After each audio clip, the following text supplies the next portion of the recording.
ഇടങ്ങളിലായാണ് തിരുവനന്തപുരത്ത് ബോംബ് ഭീഷണി എത്തിയത്. ആദ്യം എത്തിയത് വിമാനത്താവളത്തിലാണ്. വിമാനത്താവളത്തിൽ മാനേജറുടെ ഇമെയിലിലേക്കാണ് ഈ സന്ദേശം എത്തിയത്. ഇതിൽ ഒപ്പം തന്നെ അതിനെ തുടർന്ന് CESFും അതുപോലെ തന്നെ ബോംബ് സ്ക്വാഡും പരിശോധന നടത്തി. വിമാനത്താവളം മുഴുവനായും പരിശോധന നടത്തിയെങ്കിലും ഒന്നും കണ്ടെത്താൻ കഴിയാത്ത സാഹചര്യമായിരുന്നു ഉണ്ടായിരുന്നത്.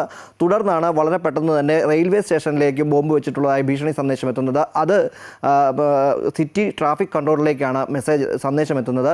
തുടർന്ന് റെയിൽവേ സ്റ്റേഷനിലും ബോംബ് സ്ക്വാഡും അതുപോലെ തന്നെ RPFും ചേർന്ന് പരിശോധന നടത്തിയെങ്കിലും അവിടെയും ഒന്നും കണ്ടെത്താൻ കഴിയാത്ത സാഹചര്യമാണ്. ട്രെയിനുകളിലടക്കം ആളുകളെ അടക്കം ഉൾപ്പെടെയുള്ള ആളുകളെയും ആളുകളുടെ പാഴ്സലുകൾ അടക്കം പരിശോധന നടത്തുന്ന ഒരു സാഹചര്യമായിരുന്നു ഇന്നുണ്ടായിരുന്നത്. എന്തുതന്നെയായാലും തിരുവനന്തപുരത്ത് ഇപ്പോൾ തുടർച്ചയായി ഇത് രണ്ടാം ദിവസമാണ് ബോംബ് വെച്ചിട്ടുണ്ട് എന്ന ഭീഷണി സന്ദേശം ലഭിക്കുന്നത്. ഇതുവരെ ഏകദേശം 9ഓളം കേസുകൾ രജിസ്റ്റർ ചെയ്ത് അന്വേഷണം നടത്തുന്നുണ്ടെങ്കിലും പോലീസിന് എങ്ങും എത്താൻ കഴിയാത്ത ഒരു സാഹചര്യമാണ്. ബോംബ് അല്ലെങ്കിൽ ഈ സന്ദേശം എവിടെ നിന്ന് എത്തുന്നു എന്നത് സംബന്ധിച്ച് പോലീസിന് കണ്ടെത്താൻ കഴിയാത്ത ഒരു സാഹചര്യമുണ്ട്. ഡാർക്ക് മെയിൽ ഹോട്ട്മെയിൽ വഴി രൂപീകരിച്ച മെയിലാണ് എത്തുന്നത്. അതിനാൽ തന്നെ പോലീസിന് ഇതിനെ ട്രാക്ക് ചെയ്യാൻ കഴിയാത്തൊരു സാഹചര്യം കൂടിയുണ്ട്. മൈക്രോസോഫ്റ്റിനോടും ഇത് സംബന്ധിച്ച വിവരങ്ങൾ പോലീസും അതുപോലെ തന്നെ സെൻട്രൽ ഏജൻസികളും ആവശ്യപ്പെട്ടിട്ടുണ്ട്. അതിൻ്റെ വിവരങ്ങൾ കൂടി ലഭിച്ചാൽ മാത്രമേ ഒരുപക്ഷെ കൂടുതൽ അന്വേഷണത്തിലേക്ക് പോലീസിനും കടക്കാൻ കഴിയുകയുള്ളൂ.